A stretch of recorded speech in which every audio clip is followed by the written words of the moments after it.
स्वामी म्हणतात, कर्म करत राहा, फळाची आशा न करता.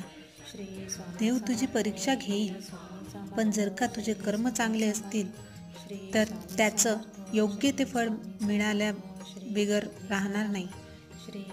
तू कर्म कर, त्याचं फळ मिळेल, नक्की मिळेल. म्हणून स्वामी म्हणतात, खचू नको, भिवू नको. देव दिसत नसला तरी तो आपल्या पाठीशी असतो. देवाचं अस्तित्व आहे. एकदा मला मनापासून हाक मार, मी तुला तिथे सापडेल. चमत्कार व्हावा म्हणून हुडकत बसशील तर तुला कधीच चमत्कार होणार नाही.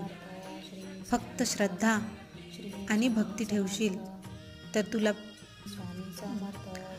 प्रत्येक दिवशी नवीन नवीन चमत्कार बघण्यास मिळतील. भिवू नकोस, मी तुझ्या पाठीशी आहे. संकटे, अडथळे हे येतील आणि येतच राहतील. भिवू नको.